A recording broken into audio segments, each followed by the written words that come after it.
Hey y'all, Eric here with another one. Thanks so much for joining me for another week. Wanted to give a 2-week update. We're a little over 2 weeks, but that's okay. We had a lot of rain over the Memorial Day weekend, which has been great. Remember, the first 2 weeks of this plug grow, we're going to water every single day, sometimes twice a day. And for the last, for all of Memorial Day, I didn't have to water at all, which is always a bonus. Second thing is that we do have some good growth. I'm going to take you in the lawn to see that.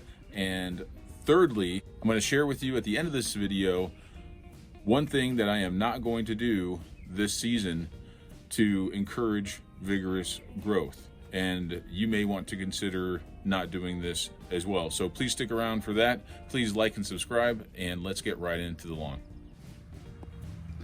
So here is the mailbox side of my yard. The light's a little wonky, but just wanted to show you. We've already got some nice runners coming off of some of these plugs. We got a bunch of rain, as I said, so we're starting to see some really good growth out of these plugs.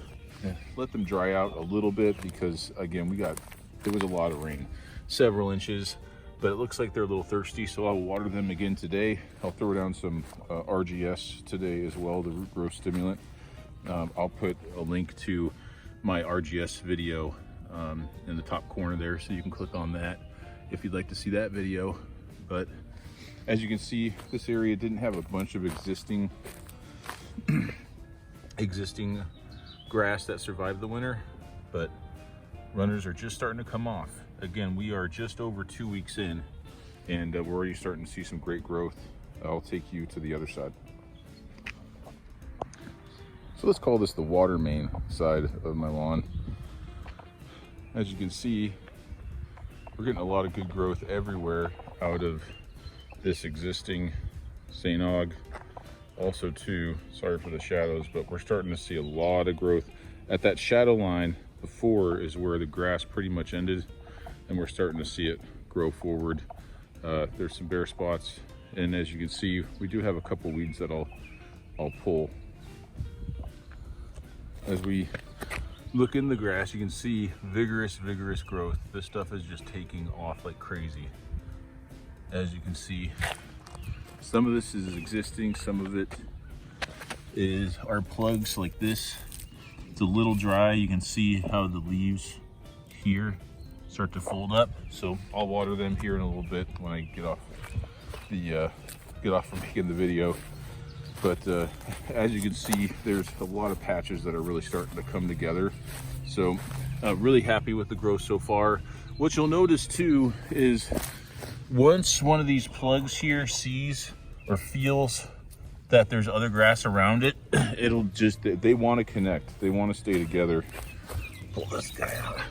They want to come together as quickly as possible. So that's why I planted them so closely, is once they feel that there's another plug next to them, you'll see the growth just 2 or 3 X's. They get really happy. So again, we are only 2 weeks in, a little over 2 weeks in. Super happy with the results so far. So as you can see, the plugs are growing nicely together. You probably saw a couple of weeds in my lawn, and that'll bring me to the thing that I am not going to do through this plug grow unless absolutely necessary, and that is throw down herbicide. Why is that? Well, I did that large plug grow when I planted this entire property a couple years ago, and I needed to use herbicide because the weeds were getting out of control. A couple videos down the line, we start experimenting with Celsius and these sorts of things. With Celsius, probably my favorite herbicide, that and Avenue South. Well, herbicide does slow down growth. If you haven't noticed that when you're using herbicide, you're probably maybe using non-commercial grade herbicides, which is fine. But for me, I like to use the commercial grade stuff. It works really effectively and ends up being a lot cheaper in the long run.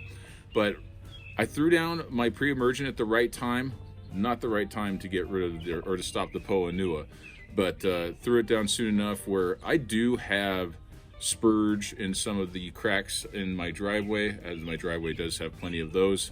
And I do see crabgrass in some of the other lawns in my neighborhood.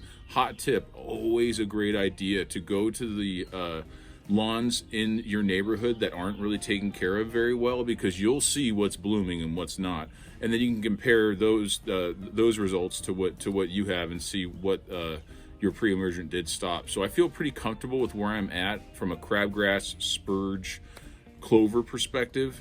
There are some other weeds that have gotten through, but these are weeds that I can pull by hand. They're not that big of a deal. Also, I have not seen goosegrass yet this year, which is super awesome. That stuff is nasty. So I am not going to use herbicide because I want full growth. I want to feed. And really, you're looking at either a week or sometimes even 2 weeks of stunted growth if you do a full application of just about any herbicide. I hope that tip helps you in your plug grow or within your grow period. Remember, we only have so much time in the grow season, so we want to feed our lawn and get it growing as much as possible. So try to use as little chemicals as you possibly can, and keep feeding that grass. That's it for this one. I want to thank you all for watching, and we will see you next time. Bye now.